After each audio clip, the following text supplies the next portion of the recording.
Hello, everyone. Good afternoon. On behalf of Freight Mobility Research Institute and FEYT student chapter, I would like to thank you all for accepting our webinar invitation and joining us today in this webinar series. My name is Anika Tabassum. I'm the president of FEYT student chapter, and I'll be the moderator of today's event, along with our vice president, Eleni Machado. If you have any questions regarding the presentation, you can type it in the chat box or speak up at the end of the presentation. Eleni would be taking all your questions at the end. Today, we are really happy to have Dr. Scott Parr from Embry-Riddle Aeronautical University with us. He will be presenting the topic, Traffic Impacts of the COVID-19 Pandemic, International Analysis of Social Separation and Activity Restriction. He is an assistant professor in the Department of Civil Engineering at the Embry-Riddle Aeronautical University.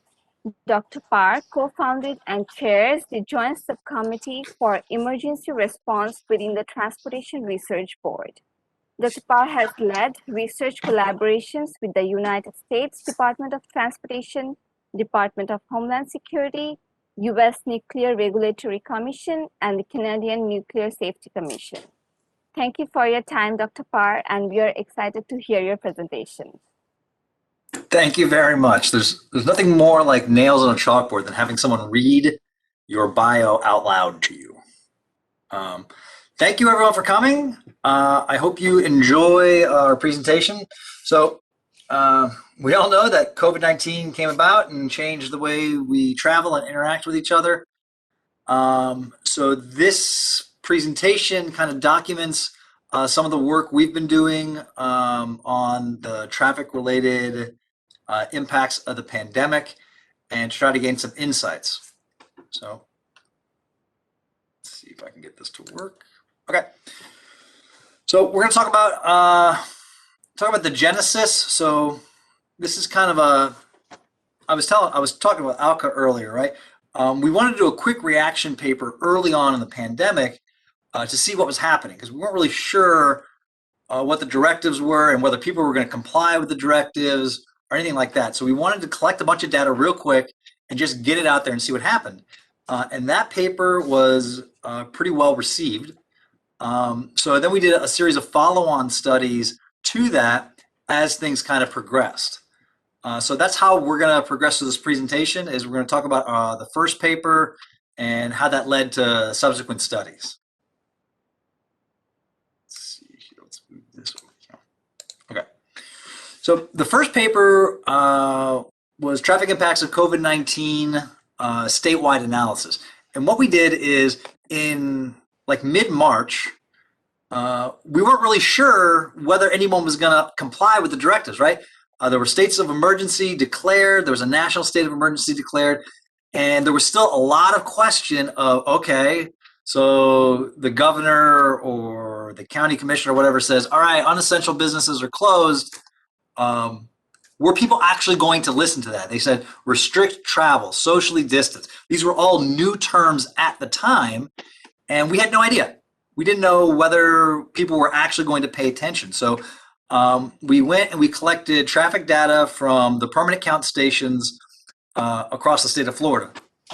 Now, if you're not familiar with it, a permanent count station, US DOT mandates that state departments of transportation collect and maintain traffic volumes throughout their state and then report those annually to US DOT. So these are, generally they're, inductive loop detectors or some kind of camera detector that counts vehicles and vehicle types of vehicles on the state highway system and the US highway system, and reports those. So it maintains them and it collects them at the same location at the same time, generally hourly basis, year after year after year. So Florida has a bunch of these. I think in this study we looked at somewhere around 250.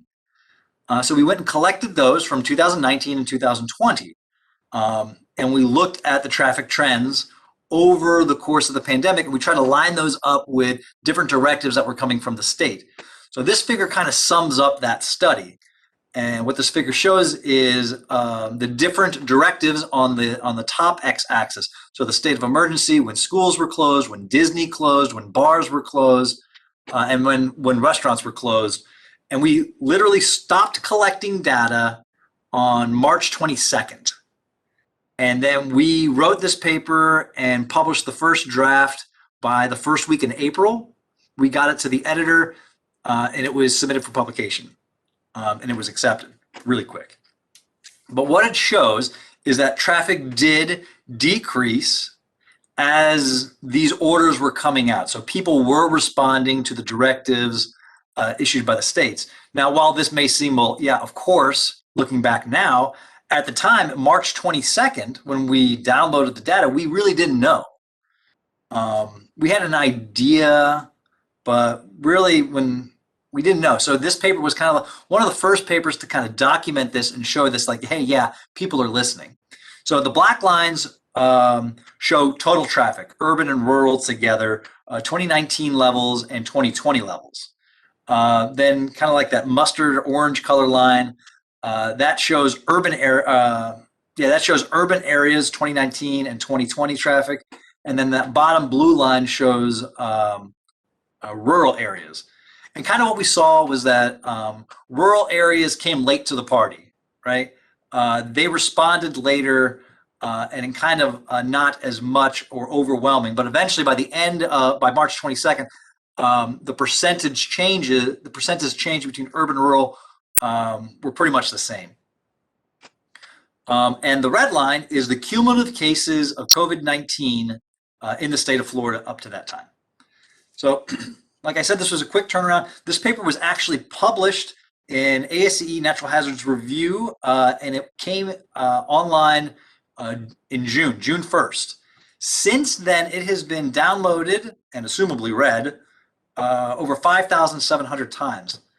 To put that in perspective, as far as Natural Hazards Review goes, their most cited paper was published in like 2003, and it has been downloaded 5,750 times. So in the course of 7 or 8 months, it's been downloaded and read as many times as our most cited paper. So I think that's a pretty good indication that this has been a popular paper and was received pretty well by the people who are interested in natural hazards review. So then we said, okay, well, what about a national perspective? What's happening across the country? So effectively, we did what we did in Florida, extended out the analysis period, and did it for a bunch of states. So there were 10 states in the analysis. I'm only going to show a couple here, but this is New York. And here we're showing the percent change from 2019 to 2020.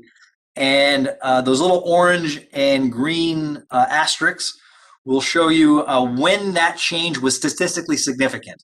So when the decrease in traffic became significant statewide. And here we see, a similar pattern to what we saw in Florida. We see that New York was like the hardest hit state. And we still see that around 30% of the traffic is still on the road. So, that suggests that non-essential traffic, non-essential travel was reduced or eliminated, but you still see around 30% of the cars on the road even during the height of the pandemic in New York. Again, this is Massachusetts. Here we see around the same level of COVID cases. If you go back to New York, we see a peak of around 500 cases per million, maybe 550. I'm sorry to interrupt you. There's a reminder exactly on the top of the picture you cannot see. It shows you I had to cancel class. Thanks, Katerina. So, we see about 500 cases, 550 cases per million population. Massachusetts, we see around 400 cases per population, per million of population. And this is offset, right? The cases, Massachusetts was hit kind of later than New York. And here again, we still see that travel, roughly 30%, maybe 35% of travel is still on the road. Now we're looking at a rural state like Montana. And again, we see the same trend. Travel is reduced. It is statistically significant. And we see this pattern persist through all the states that we investigated. Again, here's another rural state of Vermont. And again, the same pattern. So, everywhere we looked, we saw that travel was reduced, and it was reduced by, here 50%, more urbanized states by, 60 or 70%, and so on. So then we wanted to look at freight movements. How were the vehicle classifications changing?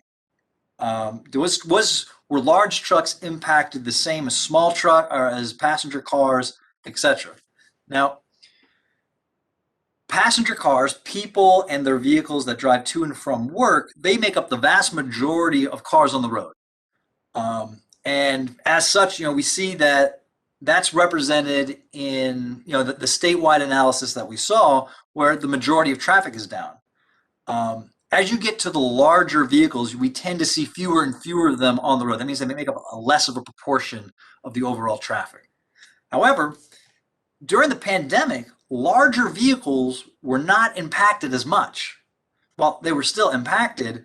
This figure gives you an idea. So if that orange line way at the bottom, that's class 2 vehicles, and those are your passenger cars, whereas that red line at the top, that's class 9 vehicles. Those are big tractor trailers. And we see that while tractor trailers were impacted, they kind of returned back to more or less 2019 levels fairly quickly. And we see this as a general trend, that the larger the vehicle, the less the impact was of the pandemic on their daily operations. I say impact, I'm sure it impacted them in a lot of ways, but as far as the number of vehicles on the road on a daily basis passing over these permanent count locations was not as impacted as passenger cars. So here's another interesting figure that Katerina put together for us for this paper.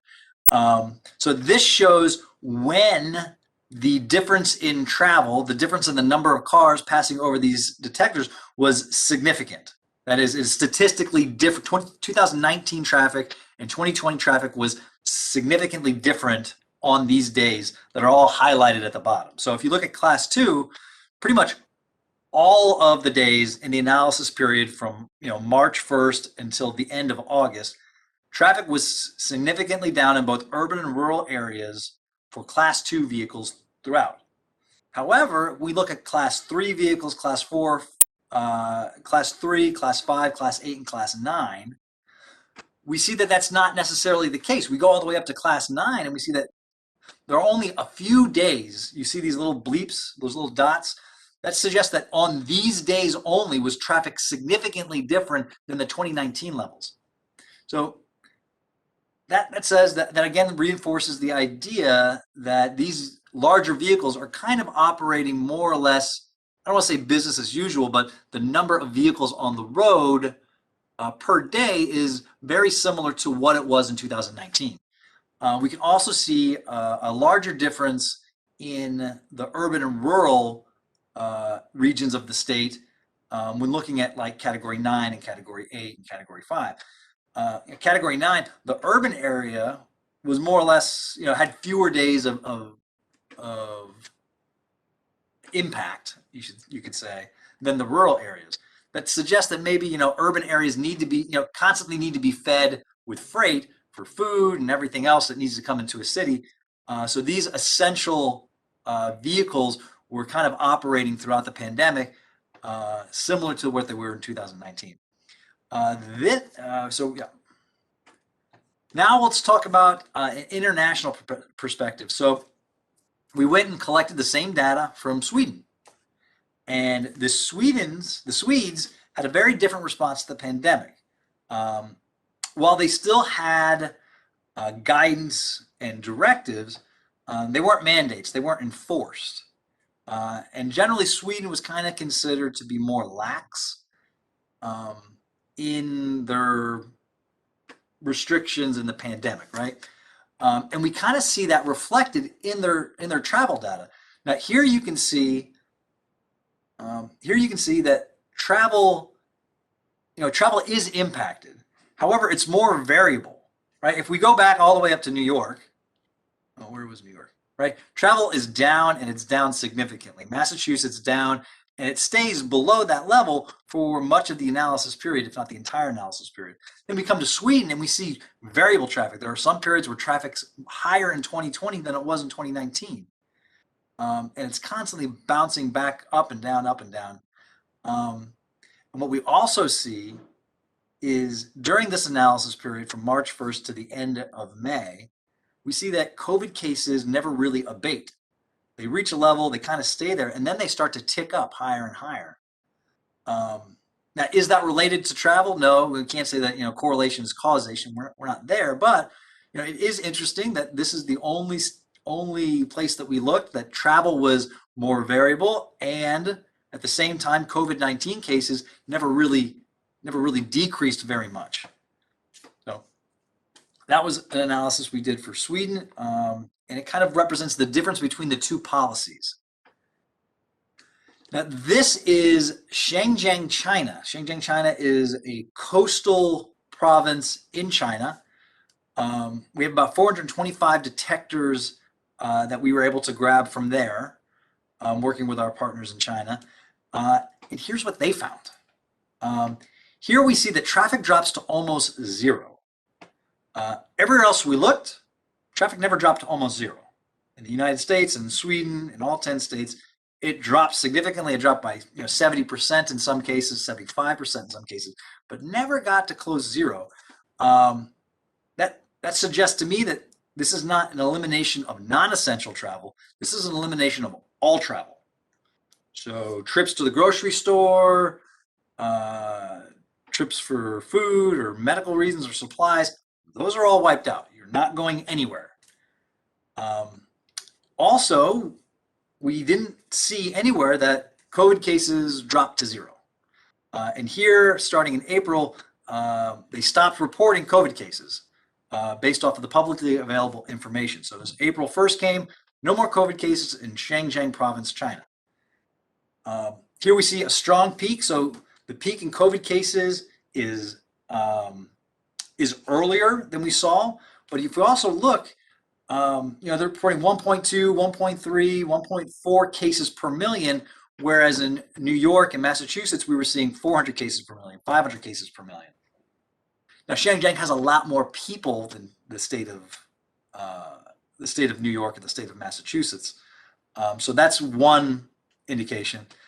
And also earlier, back in January, we didn't have the same testing available that we have now. We didn't have the different testing mechanisms, nor was testing as widespread. But that gives you an idea of when the reported COVID cases in China were reported and their abatement throughout. Here's the fun one. This is Hubei province, China. Its capital city is Wuhan. Here we see travel drop to zero starting really late January, early February. And then we see COVID cases. So we have this two-tip COVID cases. If you can remember way back then, China changed the way, or the WHO or whoever was in charge, changed the way that COVID cases were classified and reported. So you kind of get this two-tiered system in the Wuhan data for COVID cases. But travel drops to zero in early February. COVID cases dropped to near zero in March, early March. And we have pretty much no travel for all of February up until about mid-March, and we see a little peak. And then, again, travel stays to zero until the end of May. So when I say no travel, I really mean surface transportation. Cars on the road, right? I'm sure Wuhan and Hubei and all these other provinces, they have public transportation. We're not counting public transportation. We don't have any information on that. But the information we do have on surface transportation says no one is traveling on the roads. However, we do see an uptick in mid-March. Mid-March, traffic begins to tick up, and then he comes crashing back down. Now, that may suggest a second lockdown, that we're going to start letting things go, and that's not working out well, we need to close things back down. Or, maybe that's compliance fatigue, people getting tired of being locked up and starting to go out, and then the government coming in and saying, no, no fatigue allowed, you're going to continue to be locked down. Interesting to note, despite this kind of second lockdown we're seeing, they didn't report any COVID cases. So traffic ticks up, traffic gets locked back down, you'd expect to see some kind of increase in COVID cases that caused that second lockdown, but no cases were reported. We do see a slight uptick in early April, and that kind of goes away by the second week. Here you see a reopening, and this reopening, travel goes way up, 20% from 2019 levels immediately following the reopening.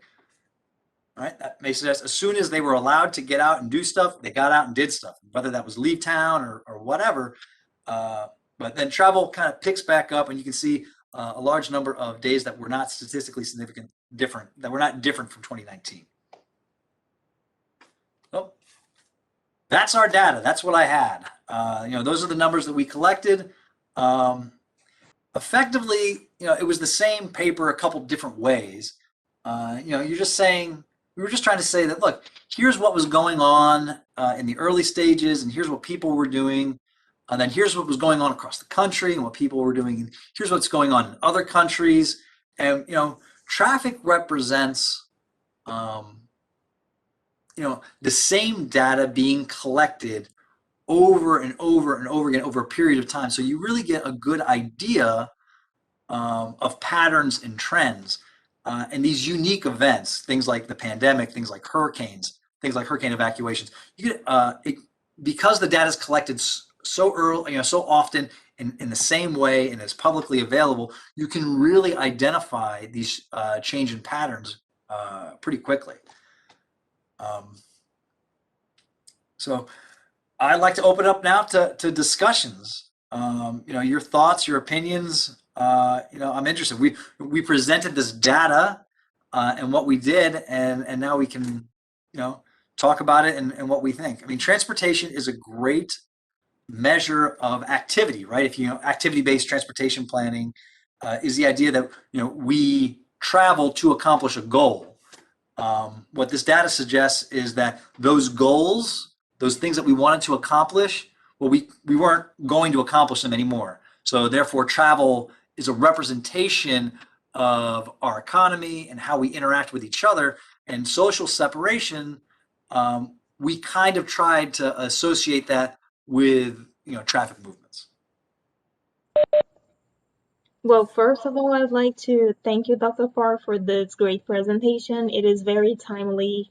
Now we have already the information and to start analyzing everything. And it was very interesting to see the traffic patterns in relation to the COVID cases. It is very impressive also to see that some places experience almost no traffic for such a long period. I didn't expect that. Yeah, you wouldn't see that in a more or less a quote unquote free society, right? I mean, you're literally forcing people off the roads. Now, a friend of mine, he lives in Beijing. He says, yeah, it was the government would come in and they'd have food depots in areas, and you would go out and get your food and bring it back to your house. But nobody was allowed to travel. And that persisted, he said, in Beijing, that persisted for a little while, but based on the data, that suggests that might have happened in Wuhan for up to 3 months or so. Mm-hmm. Yeah, that's very interesting. We do have one question in the chat. What does this mean for moving freight? Does it mean that this does not diminish, so we need more resources for moving freight? Yeah, so the freight wasn't impacted as much. So, when we pulled the freight data, when Katerina pulled the freight data, I was expecting it to be down like everybody else.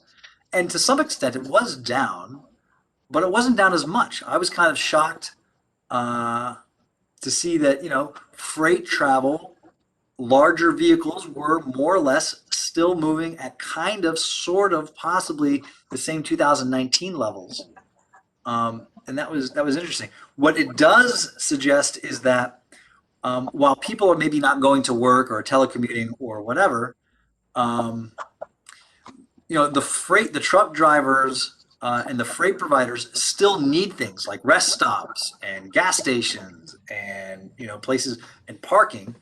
So really, the people that support the freight are really essential workers in that sense, because if the trucks that are on the road need gas and the gas stations are all closed, then that's an issue for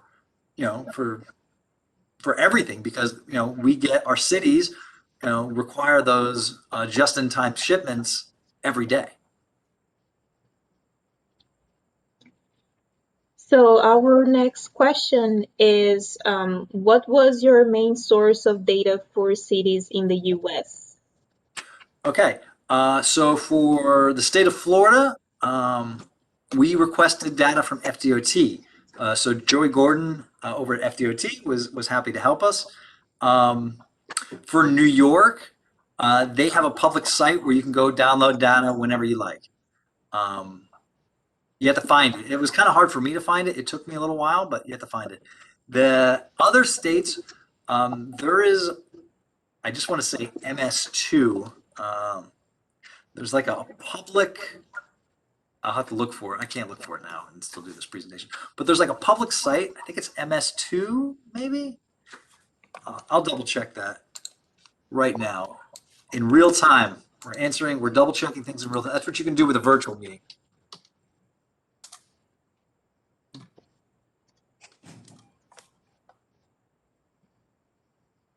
Dang. All right, I will get that right now because it's so important. There's a bunch of states on there that anyone can just go download data at any time, and that's what I made my student do. Oh, you're looking at my email now, huh? I'll move that over. Yeah, MS2 site. So Florida is moving over to the MS2 site as well. You don't need to see that. I'll stop sharing my screen. That will make my life easier. Yeah, the MS2 site is like a third-party provider, and states will partner with this company to maintain their traffic databases. And some states have opted to make those sites public. So those are the states that we got. There were 10 of them. I'm going to struggle now to name all 10. See if I can bring up the paper. Multi-state analysis. There you go. So I would say that the states that were made public on that website were Illinois, Indiana, Massachusetts, Michigan, Montana, New Hampshire, Ohio, and Vermont. And Florida is coming to that site very soon. I was told to be up by January. It is up, but it's not public facing yet. All right, thank you. We have another question. Thank you for your excellent presentation. In this study, you analyzed the COVID impact through traffic volume. Could we analyze it through other aspects such as travel time, speed, or any other parameter? Yeah, so there are a number of interesting safety studies. The general idea is that traffic is down, what are traffic crashes doing? So we looked at, I did like a preliminary analysis. I pulled a bunch of traffic data, crash data from the FDOT, it wasn't cars, there's Signal 4 analytics. And that they don't give everyone access to. You have to have a reason for getting that data. But their Signal 4 analytics kind of posts real-time traffic crashes, not real-time, but whenever the crash report is reported, it kind of gets uploaded within like 2 weeks of a crash. And you can go and look at it. Now, the location data isn't very reliable, but the actual crash being, occurring on time and date is pretty good. And what we saw is that traffic crashes are down, and traffic crashes are down more or less in in sync with the number of vehicles, right? Vehicle miles traveled are down. You expect travel crashes to go down representatively. What was interesting is that while crash fatalities were down, they weren't down in sync with everybody else. Everyone else is down like 60%, down, everyone saying traffic is down 60%, crashes are down 60%, but fatalities are only down like 10%. So the proportion of crashes that are fatal actually increased. And what all the cops are saying is that, look, travel congestion is down. There's not as much congestion, and therefore travel speeds are higher. People are speeding more.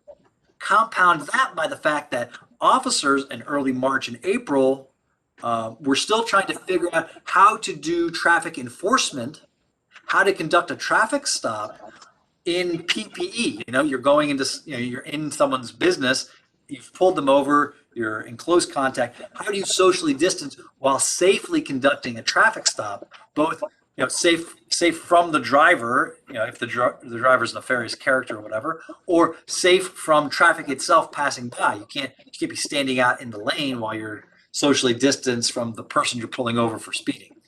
So that's some of the stuff we looked at. I didn't really we haven't pulled any travel time data, although my hunch is that travel speeds were up, therefore travel times were down. All right, thank you. There is a comment from Monica, I believe she's from FDOT, that their analysis shows that truck volume was similar to or greater than 2019. We have the next question is, great presentation, Dr. Parr. Thank you. Thank you. Since traffic seems to be increasing, any projections on when we should go back to 2019 peak hour levels? That is a great question. There's a large discussion going on in, traffic circles, is whatever traffic circles are, but among the people I talk to who are traffic people, transportation people, there's this great question. We don't know, right? So the infrastructure needed to work remotely is now there. Most people have got a laptop or a webcam and a microphone.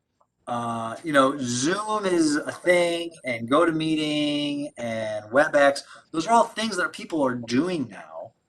And despite, everyone gets vaccinated, the masks come off, everything, COVID cases go down to near zero.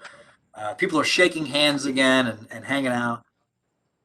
People might not go back to work in the same way that they did. This could be a fundamental change in the way that we commute. I know that when we started this back in March, I personally had, some struggles kicking over to the virtual platforms, right? I have a small child at home. There is zero chance of getting anything done at home with a 2-year-old. That's reality. However, I was able to figure out, I can go to my parents' house and I can work at their house and still be just as productive while not commuting to work. And I think a lot of people have done that, and a lot of people like it. And a lot of companies, I think, are going to like this model of coming in one day a week or coming in, Monday, Wednesday, Friday, and telecommuting Tuesday, Thursday.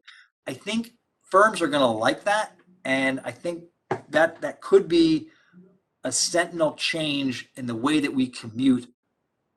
I don't know if we go back to 2019 levels in 2021 or 2022. This kind of telecommuting could be here to stay, because now everyone has the infrastructure and everyone kind of got a taste of it. And some people like it. Also, you have to consider the fact that, look, if I'm a firm and I own a big building and I have a bunch of people, I have to maintain that building. I have to pay electric, I have to pay a note, I have to pay rent, I have to pay insurance. If I can eliminate the cost of physically having a building, I might lose 20% production in my labor force. I can hire more people, but I can lose the building itself and all of the costs associated with that. Plus, you also are limiting, whenever you put people together, you're introducing liabilities, slip and fall, certain things like that. If you're in your own home, you can't sue me because you slipped and fell in your house, you know? So I think there's incentives for companies to, bring their workforce virtual, and I don't think that's going away anytime soon. Yes, this also has some relation to the next question. If you look at other predictors of travel, such as percent of business working remotely, and actually what you mentioned about the offices that maybe they will lose some productivity. I saw one study that in some businesses and for some kind of professionals, actually productivity went higher when they were working from home. So Yeah, these are probably the business that might be continuing to work from home after the pandemic. Yeah, there's been discussion of, is a 40-hour work week the most ideal situation? There's been some studies that have said that, look, if you give them, Fridays off, they're more productive in those 4 days than they were, in the 5 days, because they're not, checking their Facebook as much or whatever. They're working harder during the 30 hours and eliminating the last 10 that were kind of less productive. But I don't know, that's individual, individual decision making. It's entrepreneurs are going to do whatever they can to limit how much money they have to spend, how much risk they have to endure. And I think going virtual eliminates a lot of that risk. Yes. So the question is that did you analyze the percent of businesses working remotely? No, I haven't done that. That's outside my area of expertise. I count cars. Mm-hmm. Yeah, but that's a great research project that one of you on the call should do. Do you think all those freight supporting businesses in China were shut down to account for their zero traffic numbers? That's a great question. I have no idea. Actually, in the next line, Monica, she responded, yes, all freight was shut down. And she also mentioned that they have a monthly report on current condition on the FDOT website. So yes. So does everyone has any other questions that you would like to talk with Dr. Parr? I think that was a great discussion. Thank you. These papers are all going to come out, are all getting published now. The multi-state assessment is being published in ASCE Journal of Transportation Engineering Part A. And the international analysis with Sweden and the two provinces in China, that is being reviewed for publication in some special issue I can't remember the name of right now. There's also some papers coming out on emissions. So traffic is down. What are the emissions doing? What are the remote sensing emissions? That's one we worked on, and then another one was ground-based sensors. So we're trying to do ground-based sensors right now, and the emission stuff is pretty wild too. The CO2 and stuff is not down as much as you would expect it to be down, where the particulate matter is way down. So I'm not an environmentalist. Our environmental engineer, Dr. Marwa El Said, she's doing all that. I'm just giving traffic data. But that's going to come out soon too, I hope. But I don't know where yet. Mm-hmm. Yeah, there is a question like where we can find a copy of the first paper. I think you already. Yeah, ASCE Natural Hazards Review. If you go to their website, their front page, you go to the most read, and we've been most read since June.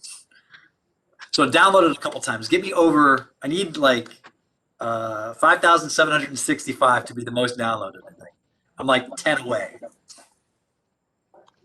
All right. I think we might be able to close the session. And so thank you everyone for participating in this webinar. Thank you, Dr. Parr, again for giving us this great presentation, for talking with us about this very important topic. And we will release more information about our next webinars for the FMRI webinar series. Thank you all. Yes, thank you very much. Bye-bye. Bye.